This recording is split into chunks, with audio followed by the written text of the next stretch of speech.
I would say a man of a million jobs from what I've seen, always doing something. A lot of things on my plate, but like it's kind of what motivates me. I think when I don't have a lot of stuff, I feel like I start struggling with depression and stuff. So I'm kind of built that way, man. I need to be super busy to stay out of my own head. Yeah. I mean, I've been kind of following you for quite a few years online and stuff, back from like the Drinkin Bros podcast days. Yeah. Actually, it's kind of funny. The first podcast I ever listened to was a Drinkin Bros episode where it was just you and Ross Patterson. And that was I think it was episode like 60 or something. Yeah, I think that was the first podcast at all of any podcast I'd ever heard, because I kind of followed along with you guys for a while online and stuff. And then, yeah, for some reason I ended up listening to that one, and then I got into listening to that show a lot, and then into other podcasts and stuff like that. But yeah, that was the very first one I ever heard, which is kind of funny. I was trying to explain to someone like that show, how someone was telling me about some, podcasts are doing really well. They're all edgy. And I was like, I was a part of a podcast back in the day that was really successful. They probably still, they still are successful. I just walked away from it all. But,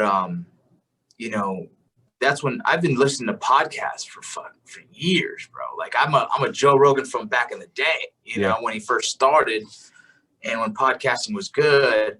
I mean, when it just kind of started happening, I was already podcasting. I like to listen to them.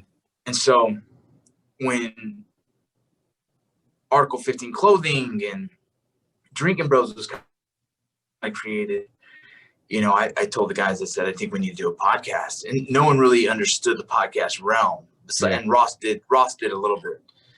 And I said, bro, it ain't that hard. We should do it. And so we finally kind of got together, and Jared researched it on fucking Ross did as well. And we just said, let's just do this. And I was telling someone the first episode of that podcast is called Pegging Explained. And it is like, bro, it's edgy, it's crazy, it's funny. There was something so honest about that dialogue that we had in the earlier shows, right? Like the first 100 to me are the cream of the crop. Yeah. After that, I think it was hard to change. It was hard to chase the original energy and honest conversation that happened in the first 100. Because I think after that, it turned into, we wanted to start getting more attention. We wanted to kind of like the one-upper, shock value started becoming a bigger thing for us. And, I really lost inspiration and motivation to do it anymore after episode 100. And if you don't know, people that are listening, episode 100, we had two complete strangers meet for the first time and have sex in front of us. It was and it was called Strangers Fucking, right? And sorry about the language, but it was a funny concept that, like, on hindsight, I thought was like genius. And then in the act of it, I was watching and I was like, all right, I'm extremely uncomfortable, right? Because there's something, it was so uncomfortable, right? Like, I don't know, whatever it was, it really turned me off to, like, where do you go from here? As a show, you know what I mean? Me personally, I've always had these aspirations of being so much more in the entertainment industry. Don't know what, whether it's directing, writing, whatever it is. And I started thinking about the repercussions of what that sort of alone could potentially hinder. And as well as, how do I explain that to my kids? Bro, like, they can be like, Dad, what? You know what I mean? So after that episode, I think I kind of came to the reality that we're probably never going to have that honest, crazy, edgy dialogue as well as we had in the first 100. So I was ready to walk away after that point and kind of do my own thing. I like to focus on inspiring and motivating and pushing positive in my world. And so that's where I started the Vincent Rocco Podcast. Yeah, I listened to Drinkin Bros back in the day for quite a while, and then after you left, and then it kind of started losing the flavor it had, and then I guess everybody kind of went their separate ways, and I haven't listened to an episode in a long time. I've kind of followed along with what all the guys have done since then, and it's, I mean, mostly, the Drinkin Bros was a veteran community, and I'm not a veteran, but I really enjoyed following along with you guys back then. It was just good entertainment. Well, the initial creation of Drinkin Bros community wasn't a veteran thing. It was kind of it was more of a veteran support thing, right? Veterans and supporters alike, right? Like the very similar mentalities, right? Like the goal of it started, I mean, the original intention was beautiful. But once things grow so fast, sometimes they lose control and they lose its original essence, Yeah. But Drinkin Bros was essentially created because we wanted to make sure that a veteran was never drinking alone again.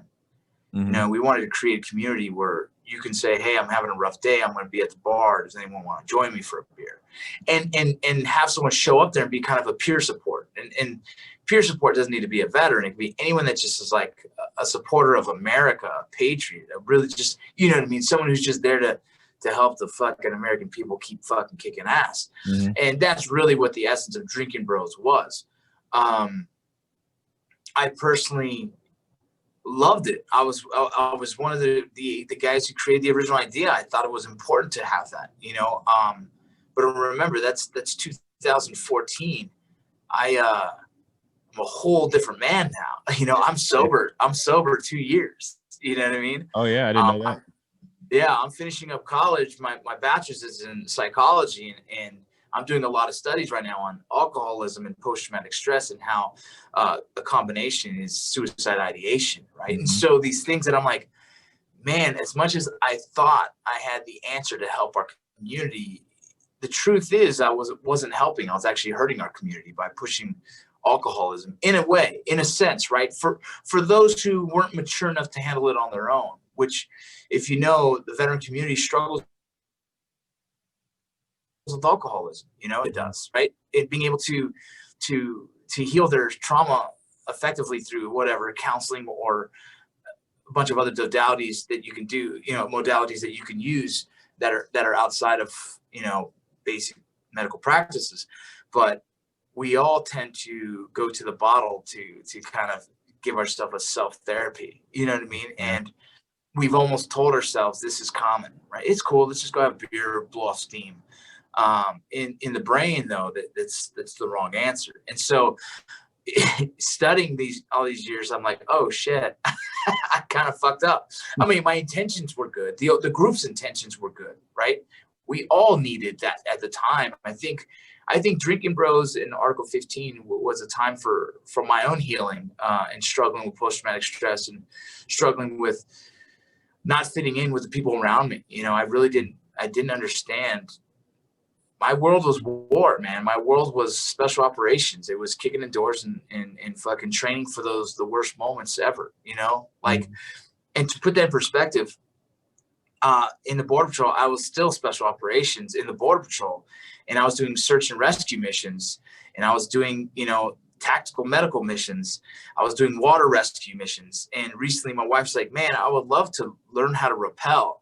And I was pissed at myself because I'm like, wait, I know that I instruct that. I used to teach that for the Border Patrol. I used to teach rappelling, and I don't correlate that training for something I can have fun in the outside. I correlate it as like, I need this training to fucking save lives or to be prepared for the worst case scenario. And my wife's like, your problem is that everything you've ever done was to either save someone or kill someone or train, and it's like, you need to learn. A lot of that training could be used in the outside. You can enjoy it. And so I'm so wrapped around my head on what the training was meant for. All my training was meant for either saving lives or taking lives. And now I have to, dude, I used to do scuba in the Border Patrol for like water stuff. I would love to take my wife on a scuba date. I'm just pissed at myself. I never thought of it. You know what I mean? And it's like rappelling. Yeah, we can go fucking anywhere in Utah and rappel off the side of a mountain. I have all the gear in my fucking box in my garage. I just only think of it for rescue situations. Yeah, So my own mindset had to get, I guess, I don't know, civilianized, if that's a word I can make up right now. You know what I mean? Because I had to adapt on, I had to be able to live, and Drinkin Bros, you know, and the Article 15 crew really helped me, showed me that side of having fun again, you know, and, you know, that's kind of what's kind of led me to where I'm at now, man. Yeah. That was one of those podcasts. Like, I was the only one I personally knew that listened to it. And it was almost like a guilty pleasure. I mean, like you said, that show was pretty risque. Bro. So like I'd tell someone, yeah, I listen to, you know, Drinkin Bros, or I listen to Rogan or whatever. I listen to a lot of different podcasts. But like you said, to explain Drinkin Bros to somebody who doesn't know about it, it was a pretty. Dude, I had to explain that to my wife, dude. Yeah. So she said we met, and at the time I had like, I don't know, 45,000 followers. And she's like, why do you have so many people following you? She goes, I'm not going to lie to you. It's kind of uncomfortable because what do you do? And I was like, how do you explain what the fuck I do? I don't know. You know what I mean? Like, I'm a YouTube knucklehead. I'm a podcaster, you know, I'm an entertainer in this social media realm, you know, not in the big sense at that time. And then I said, listen, I think you need to hear a few of them to understand the humor. And please understand, this is all entertainment, right? Like, people are like, hey, you're in a podcast? And I'm like, yeah, you know, it might not be for you. Yeah, we talk about things like human dog, right? Like, bro, you know. Yeah. I have a few friends that listened to it as well back in the day, and it's one of those things. How do you explain it to somebody? But yeah, you were talking about like having post-traumatic stress and stuff like that. It's one reason I wish my co-host was here. He's a combat vet. He was I don't know all the details, but he was in the Army for quite a while. I know he went to Iraq and Afghanistan. He was a sniper team leader. He's talked about it on our podcast, what he did multiple times. But, you know, he's got his own battles. Yeah. After he got out, and he has a lot of blast injuries, stuff like that. So he's dealt with his own shit, which he's talked about openly on here multiple times. And I know he's doing better today than he's ever done. And I've known him since we were little kids. Yeah. He's, like I said, definitely had his battles, but he's kind of learned to cope with things and do things his own way. And I know he's looked into psychedelics, stuff like that for stress. But I've been studying all that as well, man. I've been studying it all. I'm actually, I'm going to be growing my YouTube channel because I want to just do more for the community, and I have the ability to. And so I'm going to start, I have this show concept. And so I'm going to just keep it on YouTube so anyone can access it for free, you know, and I want to show the different. So in the medical space, call it a modality, which is a different form of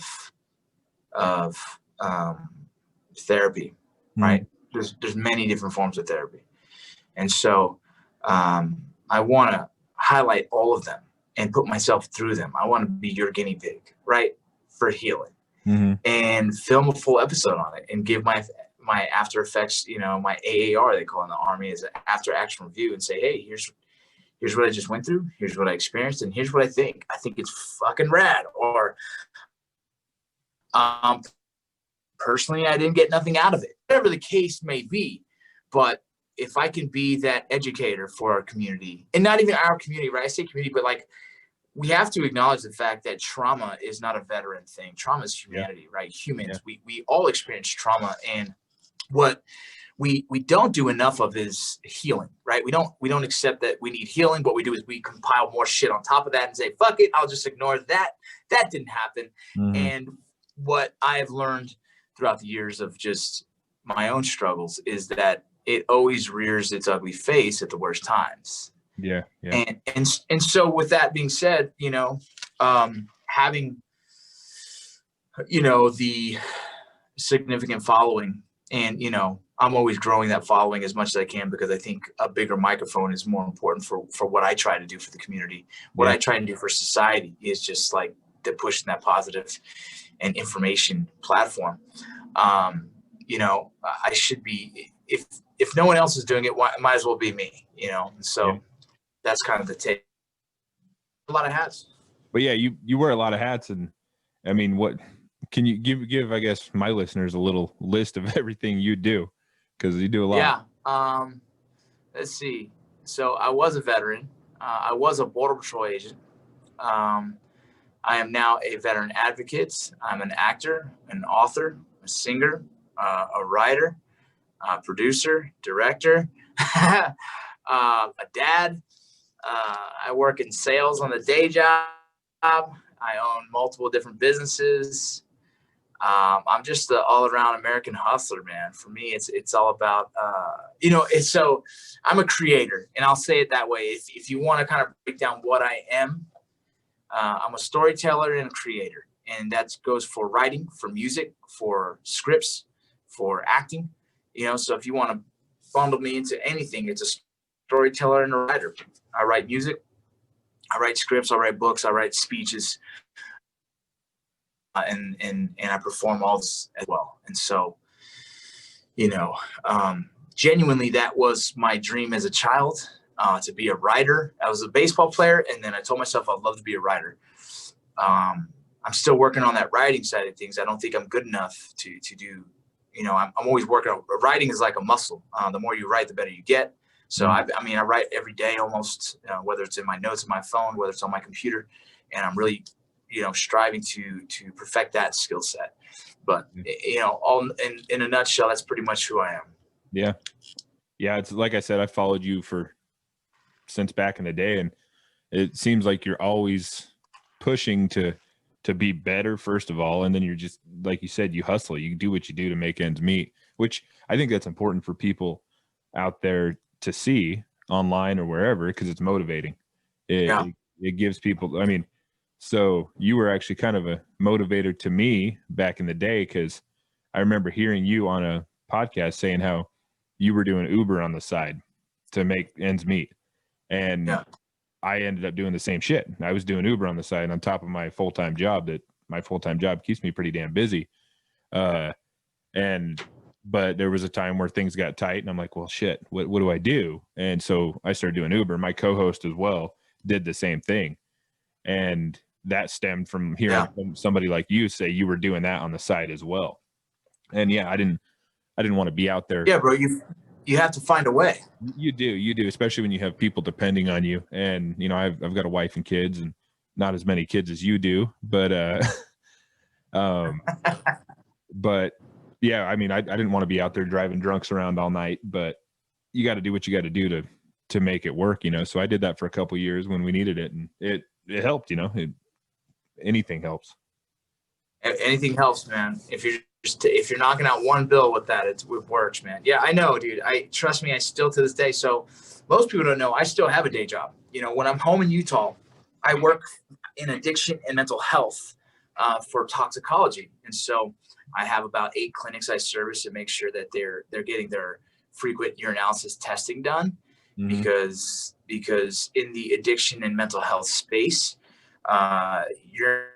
urinalysis testing can identify whether they're taking their medications or they're taking drugs, right? And so frequent testing is kind of like the accountability of the addiction and mental health world.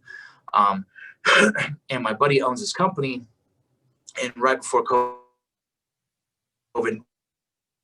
went down, filming shut down. Jump in on with your company, help with your social media. As I started helping with social media and building up their social media, I ended up going into the sales because I learned so much about it, and it became interesting to me. I wanted to go show up to these addiction clinics and meet people and talk to them. And so, that's what I do for a living now. Like right after this, I'm going home. I got my little collared shirt on and go back to work, and I'm going to be building some social media stuff for them, and then go check out some of my clients and make sure everything's good, because in the end of the day, keeping the lights on and keep my family financially comfortable is important. And comfortable, when I say that, bro, I got bills like any other motherfucker. You know what I'm saying? The goal is just to make sure that college can be covered and that we can enjoy ourselves on a weekend here and there. And, we don't live fancy. We drive Toyotas, nothing crazy, but, we're raising a big family, and we're trying to raise them to be, the leaders of the future and mentally strong individuals. And so, whatever that takes, man, whether when I'm in Hollywood, I work, and when I'm out of Hollywood, I fucking work. I won't stop working. I think that's important for people on the outside to hear, because, you see somebody on TV or you hear people putting out music or podcasts or whatever, you automatically think they've got it made. And that's the thing with like social media, how everything is so fucking fake on social media. And you can put your best side out there on social media, but in reality, everybody's got their own struggles they're trying to deal with. And you still have money issues. You still have to deal with your family, your kids, your wife, and I think it's cool for people to see somebody like you who, from the outside looking in, you look like you've got it made. Like I said, you've an actor and you're in Hollywood and all this stuff, but you've got your own struggles too,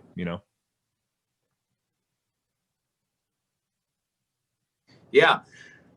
I make a conscientious decision to, one of my things in my book I talk about, you want to do speaking about this, I say yes to family more and no to work more, right? Like family, I have to say yes. For guys like me to get and say to simply come home from work, I'm tired, you need to give your family more time, right? And if you don't, well, then you're just counting down the days until you lose that family, right? And I can tell you by experience, I get consumed with work sometimes that my family takes the back seat, and that's what I refuse to continue that pattern. And so, when I'm in Hollywood, I drive home anytime I have a break. That's a 9-hour drive because COVID, I can't fly, right? Mm-hmm. So I drive 9 hours just to be home to say good night or good morning or take them to school. Mm-hmm. Those are these things I make sure that I'm doing that, right now they don't give a shit what that means to them, but I know what it means to me. And in the future, they're going to sit there and be like, oh yeah, Dad was always there to take me to school, and that's a special thing. I appreciate that more than anything nowadays. Yeah. That's important for like I said, I have kids as well, and I do everything I can to let them know that I'm there no matter what. And I'm a busy guy too, not quite as busy as you by any means, but right. I think it's important as a parent or as a father to make time for your kids, whether it's just give them a ride to school or whether it's be there for bedtime. And unfortunately, there's a lot of kids who don't have a dad like that. And it's cool to see, because that's something I take very seriously in my life, is being a dad. It's cool to see other guys that put the effort in that aspect, Oh yeah. Appreciate it, man. Yeah. Yeah. It can be a juggling act, raising a family and then trying to make a living, and especially when you're doing as many things as you do, that's got to be a juggling act for you.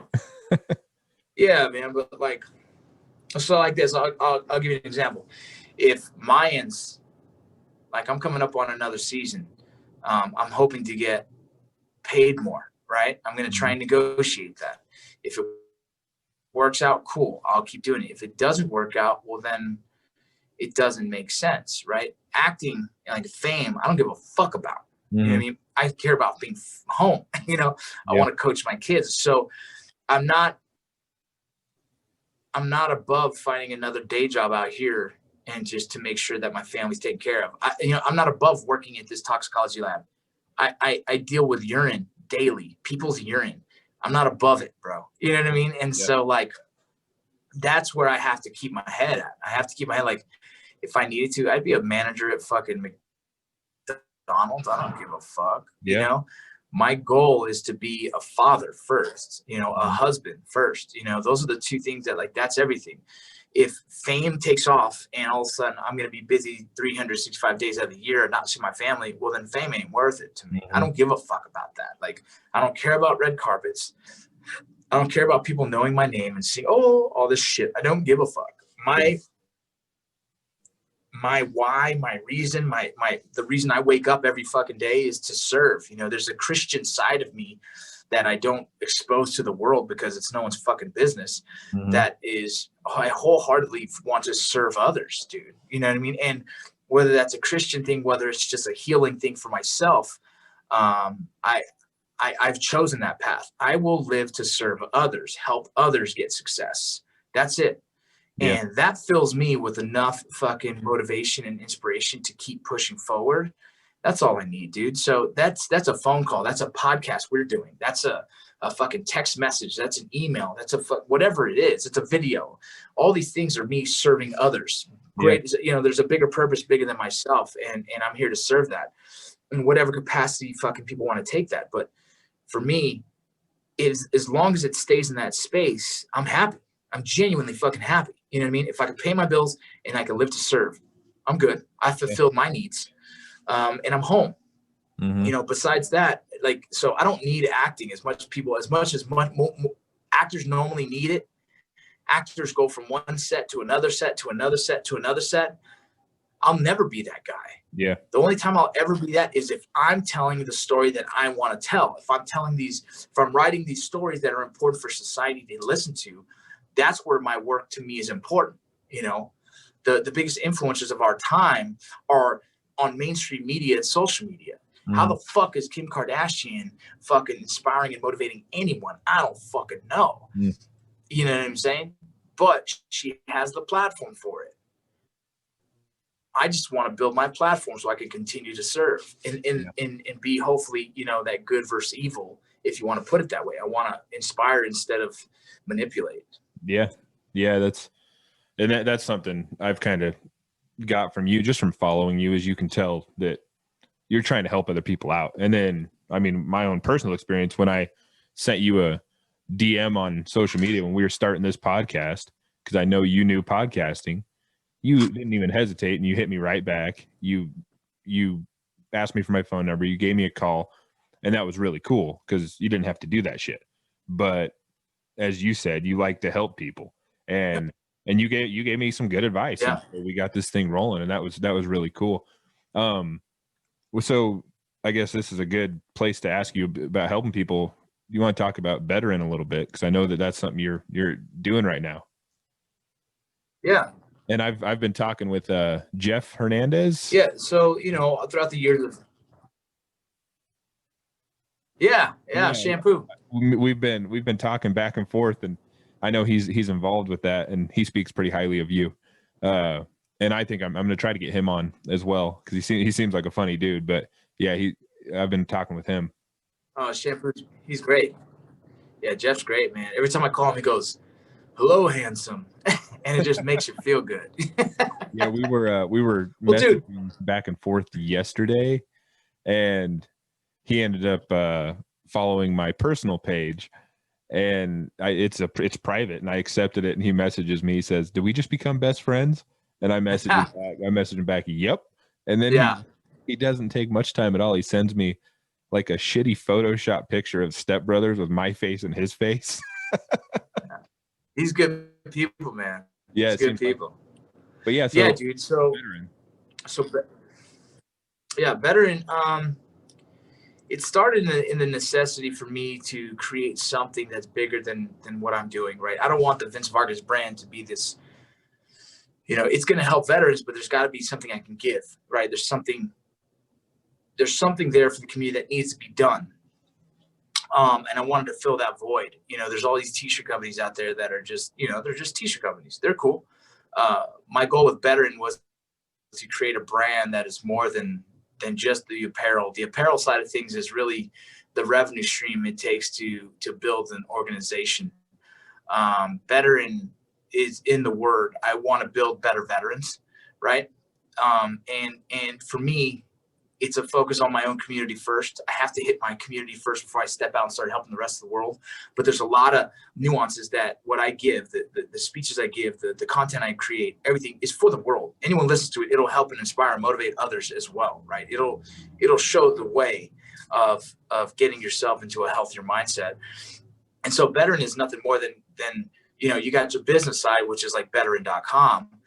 You got the giveaways, which is Beteran.com, right? That's that. And then you have, the Beteran mindset, right? Which is me, Jeff, a guy named Oscar Ingalls, and several others are really taking forward and creating programs for veterans that are healthy. Sean Ambrose. And so what we're doing is trying to create a counseling / life coaching platform so I can help mentor other veterans into success, whether it be financial, whether it be entrepreneurship, whether it be podcasting or social media, whether it be in acting, whatever it is. I'm creating programs that hopefully will help guys get from a, in the veteran distress space, is in a moment of distress to in the clear, right? And so, there's programs we created like 365 sober. That's something initiative that I'll be taking to every base and trying to get them to listen to, hear me out. I want to start an initiative to when soldiers, airmen, Marines are getting out of the military, they take an oath of taking 365 days to be sober. It sounds crazy and it'll probably never happen. But the truth is that if they can take 1 year off of drinking, they will put themselves in a more healthier and better position in life than they can ever imagine. And so for me, it's just being the voice out there that's saying that. No one else says that, right? There's no other veteran telling you, be sober for a year. After that, it's on you. No one's telling you that. There's a program we're starting called Phoenix. The Phoenix program is like a daily initiative. It's tangible actions daily. Get shit done daily. At the end of the year, you'll be a more successful person. Like if I told you like, hey, tomorrow walk 10 steps and then the next day do 10 more and the next day, you will be fucking miles and miles and miles of farther than you've ever been in life because you've taken those steps. Yeah. I want to create tangible actions daily for veterans to get them to grow. For me, growth is everything. The person I was, like I told you, in Drinkin Bros is not the person I am today. Yeah. I see life differently. I'm a completely different person. I fucking want to, everything comes out of my mouth. I'm hoping it's a better version of what I was back then. And if I haven't grown in fucking 13 years, dog, there's something fucking wrong. You know what I'm saying? And so these are the things I'm trying to get guys to grow daily. I started a text program called 25 for 30. Texting 25 veterans for 30 days, morning and night. Mentorship every day with my phone directly saying, yo, good morning. I love you. I care about you. Today, do something great. Things like that. And so when you're doing these things that me, Jeff, Oscar, Sean are creating for veterans, it's bigger than it's bigger than a business, man. We are trying to change the culture, right? That's what we need to do. We need to change the culture of the community to be in a positive light, not a negative light. Yeah, yeah. We need to stop telling people to do 22 push-ups, but 22 save veterans' lives. No, it doesn't. No, it does. Like for suicide awareness, we're all fucking aware. We all get it. Okay. It's time for suicide prevention. And suicide prevention, for me, is starting from the root of the source. It's active duty. When you start changing the culture of active duty and how they treat their soldiers and how they treat their people who get out of the military, then you'll start changing the culture. Yeah. When you raise the drinking culture, you're raising the alcoholism. I was taught that that's what we do. And fucking, I believed it for so many years until I finally stepped outside that box. But we don't have any big named influential people telling us that. So we are influenced very easily. We're young, impressionable soldiers, like whoever the leaders above us, we're just, fuck yeah, that guy, whatever he says is gold. Well, we need our leaders to have a little bit more accountability on how they raise their soldiers, how they raise their Marines and airmen. And so Beteran is really that. We're an initiative. We're a movement. We're a community. We're a fucking organization that's here to fucking hopefully change the fucking future. What a veteran is represented in the media, in the civilian populace, and as well as in the community. Yeah.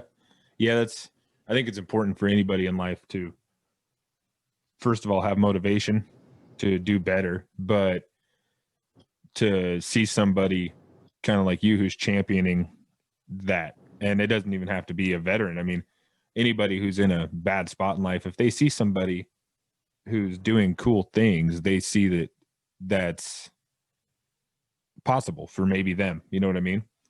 And I think that's really cool what you're doing with that, to give, because like you said, the whole veteran stigma of they're all sad and they're taking pills and all. A lot of my friends, almost everybody I went to high school with, joined the military after high school, and I'm still friends with them. And that's not how people are. I mean, yeah, people have their problems, but there's a lot of humor. There's a lot of good times too, you know. Right. And it's kind of cool that, and you guys have been doing that since back in the Drinkin Bros days, kind of showing that there's a different side to veterans, you know, and not what you see in the movies of the veteran, you know, crying in his hands by himself, drinking himself to death every day, you know? Right. And there's a part of that that's true. There's a small part that's true, but it's a stereotype, and it's an unfair stereotype. And it's why perpetuate that stereotype? I refuse to do that shit. Yeah.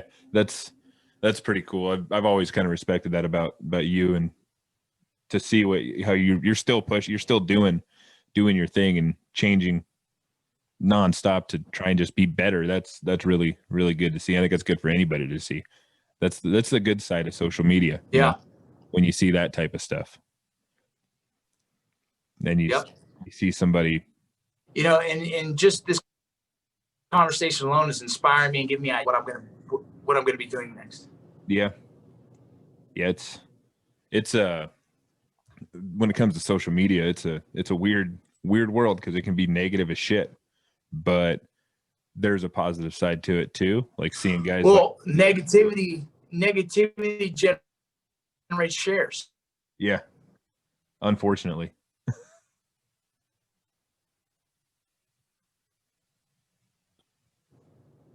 I lost you for a second, but I got you now, I think. Yeah, I was saying negativity generates shares, which that's sad. Yeah, it is. It's very sad. And I think there's a lot of positivity out there that people just don't see. And that's kind of cool. What you're doing is just pushing that nonstop, because somebody's going to see that instead of the negative shit. Yeah. Well, yeah. Hopefully. Yeah. But yeah, so I guess we can wrap this up. My co-host still hasn't showed up, so but yeah, I'd like to have you on again. Don't worry about it. We'll do it again. We'll set up another one next time. Yeah, for sure. So where can people find everything you do, Beteran, and just everything about you? Yeah. You can find my podcast called Drinkin Rock Podcast, where that's VINNYROC. That's kind of like my first name and middle name put together. And you can also check out my Instagram. It's vincent.rocco.vargas. If you just look Vincent Rocco Vargas anywhere, you'll find me. And if you check out Beteran, it's beteran.com. We're going to be doing another giveaway here soon. If we can get everything wrapped up on our side, we should be launching February 1st for another giveaway of a surprise truck. I can't tell you which one it is. Last time, one guy bought 2 T-shirts and won 2 motorcycles, $20,000 cash. So Beteran trying to build a veteran transition center in Salt Lake City, Utah, and all the proceeds built for the giveaway is going towards that goal, as well. Obviously, we got to pay off the trucks and all this other stuff, but in the end of the day, what we're raising money for is to build veteran transition centers that are healthy, that have different modalities, that are all about being a support system for the veteran community in a positive light. So that's it. That's me. I love all of you.